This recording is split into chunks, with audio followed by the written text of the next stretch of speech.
caso é muito bizarro e interessante pra mim, porque a minha mãe jura de pé junto que quando ela era criança, ela viu um lobisomem. Ela e a minha avó. A minha avó nunca quis falar muito sobre isso, todas as vezes que eu perguntava, ela meio que desviava do assunto. E minha mãe comentava que ela não gostava realmente de falar daquilo, mas tem toda uma história por trás, e como é a minha mãe, é uma coisa que eu vejo nos olhos dela, de que ela tá falando a verdade, ou que pelo menos ela acredita muito no que ela viu. E não que essa história seja sobre lobisomens, mas o que essas pessoas viram, as criaturas que elas viram na casa delas, são muito bizarras e é um pouco sem explicação. Então vocês me digam no final desse vídeo o que vocês acham. Então bem-vindos a mais um vídeo no canal. O caso de hoje é um tanto quanto diferente, a gente nunca fala muito sobre criaturas estranhas, mas o vídeo de hoje vai ser sobre isso. Lembrando que o vídeo é sobre um episódio de Testemunha Paranormal, que é do Sci-Fi. Então tem um episódio todo sobre esse caso e eu vou descrever mais ou menos o que eu vi nesse episódio,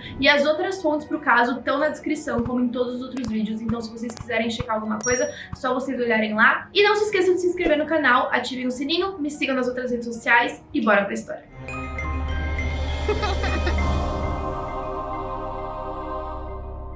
Bom, por volta de 2005, um homem chamado Eric Martin trabalhava em uma fábrica de papel há muito tempo, quase 20 anos, e ele sofreu um acidente de trabalho. Ele estava em um lugar bem alto, pegando algumas coisas na prateleira, e aí ele caiu de costas, e aí quando ele caiu, ele machucou as costas.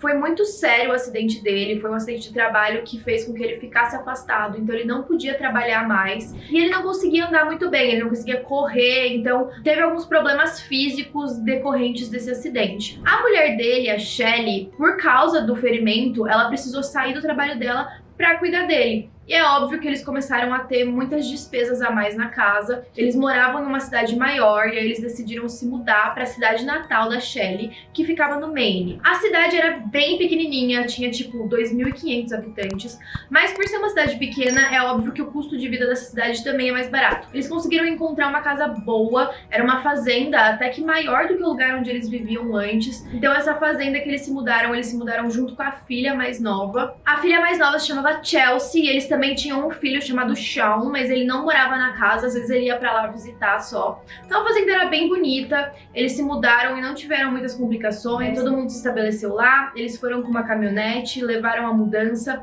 e o Eric tinha uma coleção de rifles e armas, e ele não queria se desfazer dessas armas, mas a Shelley não gostava que ele deixasse as armas dentro da casa. Então ele e o filho dele fizeram um estojo pra guardar todas as armas, e elas iam ficar dentro do celeiro, que era do lado da casa, né, como é fazenda, bem comum ter celeiro. E foi basicamente isso, eles deixaram a arma trancada, nunca imaginaram que iam usar, e o Eric também era caçador, então ele usava as armas pra caçar. Então só pra situar vocês de como era a fazenda, tinha casa, era daquelas casas bem padrão dos Estados Unidos, tá? Vocês já devem ter visto em algum filme, mas a casa tem uma varandinha na frente, e aí tem um segundo andar, nesse segundo andar também tem uma varanda, e aí é até fácil pra subir no telhado, né? Então você consegue andar na varanda do segundo andar, do primeiro. E aí o Eric e a Shelley, né, o casal, eles desenvolveram um hábito de sempre sentar ali na varandinha, na frente da casa, quando tava anoitecendo, tomar um café juntos, e aí eles ficavam olhando os arredores e ficavam conversando. E aí, nessa fazenda, tinha uma floresta, como sempre tem, obviamente, por ser no campo, vai ter uma florestinha, mas ela era bem mais afastada. Então tinha casa, o celeiro, na frente era onde eles estacionavam os carros, e aí tinha um campo que era bem grande e sem árvores, e depois desse campo só que tinha floresta. Então, se eles estavam sentados ali na varanda, era difícil eles enxergarem claramente essa floresta. Eles tinham que chegar um pouco mais perto para ver o que estava acontecendo lá. E assim, eles nunca precisaram ver o que estava acontecendo lá, nunca teve nada de diferente. E aí quando fazia já um ano, mais ou menos, que eles estavam morando na casa, eles estavam sentados, né, naquela rotina deles ali na varanda, e eles viram duas luzes na floresta, e as luzes eram bem fortes. Então a primeira coisa que eles pensaram é que talvez tivesse alguém andando de carro ali pela propriedade, alguém perdido ou algum caçador. Na verdade era bem comum que os caçadores deixassem até câmeras na floresta para poder observar os animais. Eu não sei como isso funciona, mas é um costume deles, então talvez fosse uma luz da câmera também. E aí o Eric falou, bom, eu vou falar pra essa pessoa que tá perdida ou o que quer que a pessoa tá fazendo aí, que essa é uma propriedade privada e que ele não pode ficar aqui. Então ele pegou a lanterna ele foi atravessando o campo em direção à luz, né? Ele começou a gritar e falou: olha, é propriedade privada, você precisa sair daqui, não sei o quê. E aí, conforme ele foi chegando mais perto de onde essas luzes estavam, era perto da floresta, as luzes foram diminuindo, como se o que quer que seja aquilo, né, estivesse se afastando e depois entrado pra dentro da floresta, e aí as luzes sumiram. O Eric também chamou o filho dele, o Shawn, pra ir dar uma olhada junto, né? E aí eles, mesmo que as luzes já tinham sumido, eles decidem dar uma olhadinha ali, só ali no comecinho da floresta, pra ver se realmente não tinha ninguém. Eles andam ali uns 10, 15 metros, não veem nada demais. Lembrando que luzes, assim, no meio do nada, você pode até pensar que talvez fosse um alien, um OVNI, alguma coisa do tipo. E foi o que eles pensaram uma primeira vez. Será que é alguma coisa que a gente não conhece, que tá acontecendo aqui, o que pode ser? Mas aí, quando eles olharam, viram que não tinha nada demais, as luzes tinham sumido, eles deixaram pra lá. E enquanto eles estavam andando esses 10, 15 metros ali perto da floresta, eles começaram a ouvir uns barulhos nos arbustos, como se fosse um animal indo atrás deles. E aí eles falaram: bom, vamos deixar quieto, vamos voltar pra casa, melhor não arriscar, né, vai que é algum animal selvagem. E aí eles voltam pra casa. Cerca de um mês depois, a Chelsea tinha um namorado, ele chamava Nathan, e ele tava passando um fim de semana junto com a família, ele ia dormir lá. E aí eles tinham 2 cachorros, a família no geral. E aí a Chelsea e o Nathan decidem dar uma caminhada ali pelo campo. Eles conheciam os arredores, mas tipo, o Nathan não conhecia, então a Chelsea queria mostrar pra ele. Eles levam os cachorros, eles levaram na coleira, depois eles soltaram os cachorros pra eles poderem andar ali também por aquele campo. E aí os cachorros saem correndo e entram dentro dessa floresta. E aí é óbvio que a Chelsea e o Nathan vão atrás, e aí eles descobrem que os cachorros pararam mais ou menos a 100 metros dali, em um lugar que parecia um covil. Era tipo uma clareira no meio da floresta, e nessa clareira parecia que tinha uma gruta, uma caverna, um covil mesmo, feito com lenha, com pedras, e tinha um buraco redondo no meio. Então parecia que alguma coisa vivia lá dentro. Eles nunca tinham visto nada do tipo, principalmente sendo de uma família, né, que o pai era caçador. Eles não conheciam, e aí os cachorros meio que estavam ali, tentando olhar o que tinha, cheirando e tudo. E aí eles chegaram mais perto, e quando eles chegaram mais perto, eles começaram a ouvir um rosnado, alguns barulhos de animais, que pareciam um animal selvagem. Então eles falaram: tá, deixa quieto, não vamos, né, não vamos mexer com quem tá quieto. Voltaram pra casa. Quando eles voltaram pra casa, eles contaram pros pais e pro irmão que eles tinham visto. E aí o irmão e o pai até comentaram da vez que eles viram uma luz na floresta. Mas até então eles, bom, estavam só contando. Podia ser um lobo, podia ser um urso, podia ser alguma coisa assim, o que era bem normal. Deixaram pra lá. Alguns meses depois, o casal tá dentro da casa, a Shelly e o Eric. A Chelsea também tá lá, ela tá dormindo no quarto. E eles estão na rotina de sempre sentados tomando café. Quando eles estão assim, aparece uma névoa na frente da casa. E era muito estranha essa névoa, porque eles pararam de ouvir todos os barulhos de animais que eles ouviam normalmente. Porque vocês imaginam, vocês estão no meio do campo, é óbvio que tem barulho de inseto, de grilo, de, sei lá, coisas andando por aí, ainda mais na situação que eles estavam, né, que tinha bastante animal selvagem, e eles não estavam ouvindo nada, tava um silêncio mortal. E aí a Shelly achou aquilo meio estranho, ela pegou a lanterna dela, começou a passar assim, olhando pelo campo, olhando pela floresta. Quando ela parou ali, saindo da floresta, entrando no campo,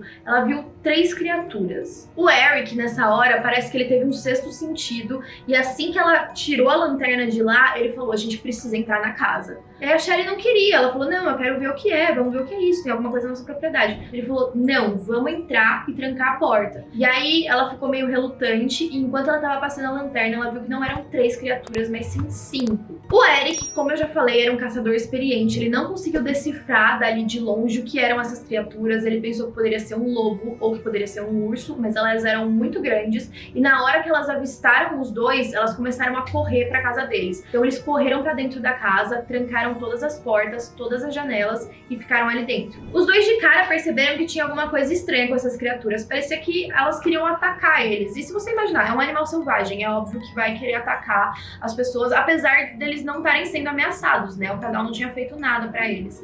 Então eles não estavam se sentindo seguros dentro da casa, mesmo trancados lá dentro. E eles começaram a perceber que esses 5, o que quer que sejam, começaram a rodear a casa. E aí eles começaram a cavar a grama, irem de um lado pro outro, outro. E aí o Eric lembrou que as armas dele estavam dentro do celeiro, que ele precisava pegar pra eles se protegerem lá dentro. Chega uma hora que essas 5 criaturas sentam e ficam assim, olhando pra casa, como se estivessem esperando eles saírem. A Shelly subiu no andar de cima, acordou a filha dela, contou o que estava acontecendo e todas as janelas estavam fechadas, mas as duas começaram a espiar por uma frestinha da janela do andar de cima pra mostrar pra Chelsea o que era aquilo. E aí uma das criaturas, mesmo elas sentadas, sem conseguir enxergar nada, uma delas percebeu que as duas estavam olhando pela janela e aí ela ficou em pé, em 2 patas e começou a olhar assim, com a cabeça pra cima. E aí nessa hora a Shelly disse que até caiu pra trás pelo tamanho da criatura, que ela nunca tinha visto algo tão grande daquele jeito. Ela descreveu esses animais como tendo pelos pretos ou então marrom bem escuro, os olhos eram um verde meio fluorescente e as patas dava pra ver que não parecia uma pata de um cachorro comum, mas também não um pé. Então parecia uma pata tipo de um canguru e as garras eram muito grandes. E aí, nessa hora, a Shelly lembrou que eles tinham os 2 cachorros. Cadê os 2 cachorros? Pelo amor de Deus, será que eles estavam do lado de fora? Será que eles estavam lá dentro? E ela começou a vasculhar a casa toda e descobriu que os 2 cachorros estavam enfiados no canto do quarto, morrendo de medo e se escondendo. Então, eles também sentiram que tinha alguma criatura do lado de fora e eles ficaram com medo. Criatura, ou um animal, enfim. Bom, eles ficaram um tempinho quietos dentro de casa, as criaturas pareciam que tinham sossegado e o Eric ainda estava com aquela ideia que ele precisava pegar as armas até pra poder passar o resto da noite e proteger a família. Ele tava se sentindo super impotente, principalmente por causa do acidente dele, que ele não conseguia correr muito. Então ele tava tentando armar um plano pra conseguir ir no celeiro. Então ele pegou a lanterna, ele viu que as criaturas tinham ido lá no meio daquele campo onde elas estavam. Ele falou, bom, vou sair rapidinho, vou pegar a chave, vou destrancar, pego a arma e volto pra casa e é isso, elas não vão nem me ver. E aí ele conseguiu destrancar a porta, ele foi andando até o celeiro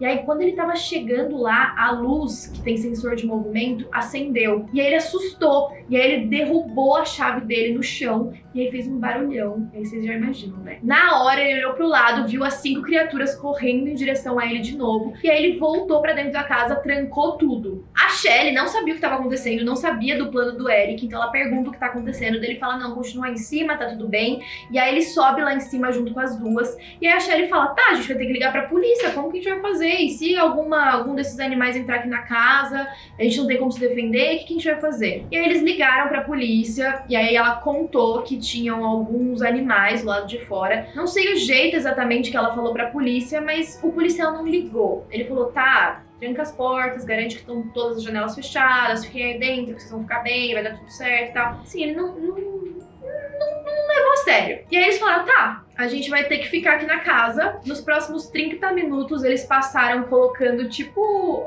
móveis na frente das portas, fechando as cortinas e deixando as portas protegidas, porque caso alguma das criaturas tentasse entrar, né, pelo menos ia ter alguma coisa bloqueando a porta. Então eles fizeram isso com todas as portas, todas as janelas. Eles pegaram um machado que eles usavam pra cortar lenha, também deixaram junto com eles pra poder, né, qualquer coisa se defender, já que não tinham as armas. E pensaram, tá bom, a gente vai ter que esperar até o dia seguinte, não tem o que fazer, e seja o que Deus quiser. Enquanto isso, enquanto eles tentavam dormir, eles perceberam que esses animais continuavam em volta da casa, dava pra ouvir eles andando, e eles começaram a arranhar as portas e as janelas. E as portas e as janelas... Bom, depois eu conto isso. Mas enfim, eles começaram a arranhar as portas e as janelas. Você conseguia ver eles andando pela varanda que eles tomavam café. E eles até subiram pro 2º andar, naquela 2ª varanda que eu disse pra vocês, que tem no andar de cima também. Então eles ficaram olhando todas as janelas do quarto e ficaram tentando achar alguma forma de entrar. Quando o sol começou a nascer, essas criaturas saíram lá de cima do telhado, correram pelo campo e entraram de novo na floresta. E aí sim, eles se sentiram seguros de novo. Quando eles saíram da casa, eles viram que em volta da propriedade inteira tinham várias pegadas gigantes.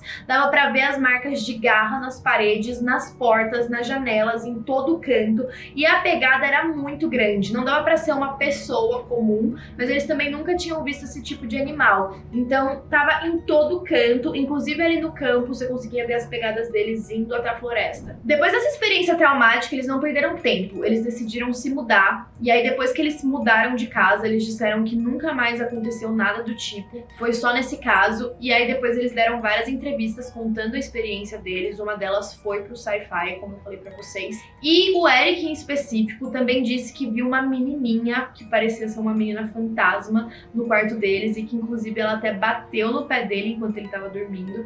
Então é uma outra parte bizarra. Mas o que a Shelley conta, principalmente, ela é a que ficou mais traumatizada com a experiência. Ela descreve perfeitamente como aquelas criaturas eram.